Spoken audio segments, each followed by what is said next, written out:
Hi everyone, Aaron here for Zollotech, and almost every day someone is asking me, should I get the iPad Air 3 or the iPad Pro 10.5? Now, Apple no longer sells the 10.5 Pro new, but they do sell it refurbished on their site, and there are a lot of different places offering discounts on them, or you could buy it used.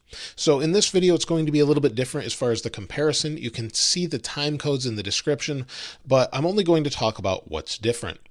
Now, as far as the price, they are a little bit different. The iPad Air comes in at $499 with 64 gigabytes of storage, up to $779 with cellular and 256 gigabytes of storage.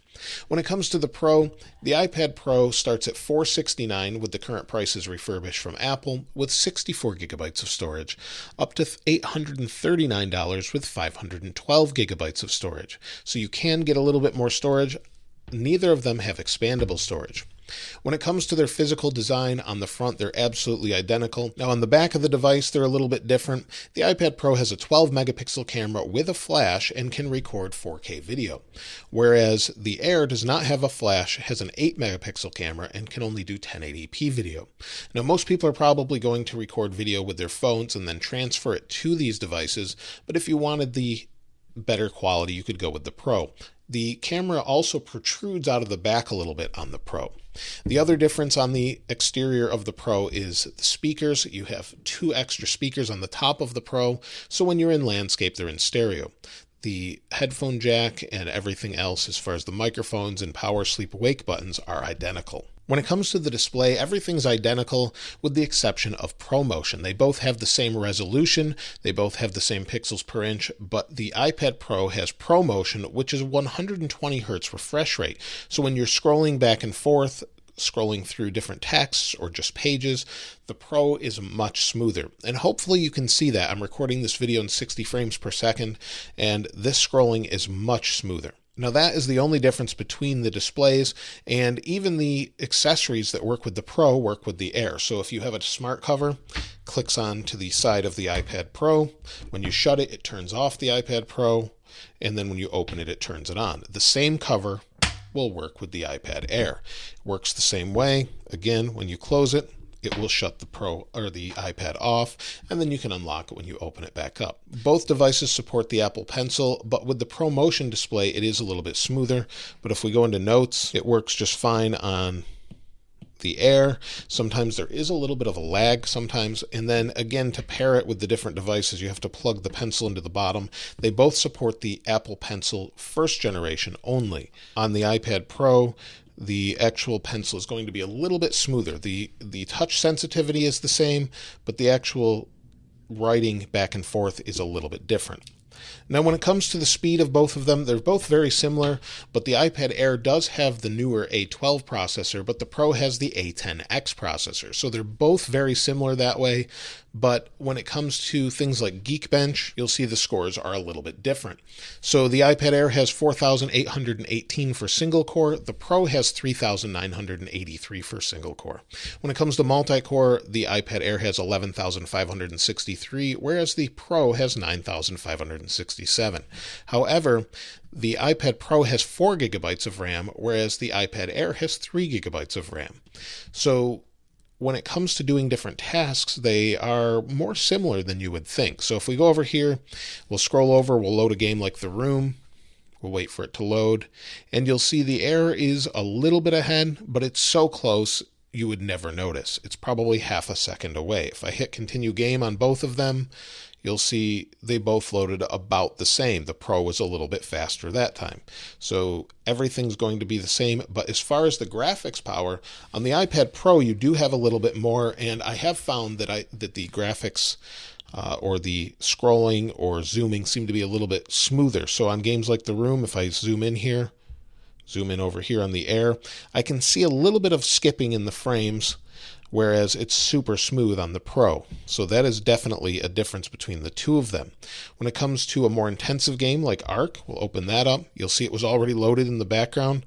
And let's see if we can go here and just run. Depending on what's on the screen, they're going to be a little bit choppy, but you may have seen there on the Air, it is a little bit choppy while it's running, whereas it was nice and smooth on the Pro. So you are going to see some graphical differences between the two, and the Pro does have more power when it comes to that. Again, it has more RAM as well. Now, if we go into something that's a little more intensive, such as exporting a 4K video in iMovie, you can go into iMovie, and I have the exact same video here. We'll go to Edit. It's a video I recorded the other day. We're at a similar spot in the video. This video is 1 minute and 34 seconds long. We'll split it right here, just to do something a little bit different, and then we'll add a transition in that split. So we'll add a dissolve, and then we'll hit done. And I have a stopwatch here I've brought in. We're going to share both of these in 4K and see how long they take to export. Since the iPad Air has a faster processor, technically, it should be faster, but I have not found that to be the case in many tests. So let's go ahead and hit start and see what we've got here.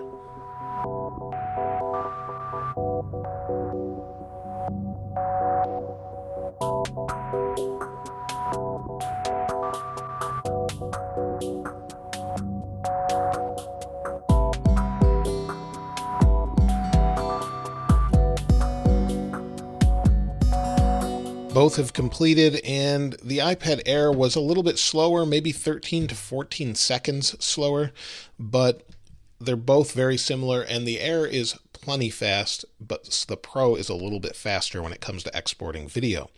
Now, maybe you don't do a whole lot of video, but maybe you like to multitask, so if we go into the App Store, you'll see they loaded pretty quickly.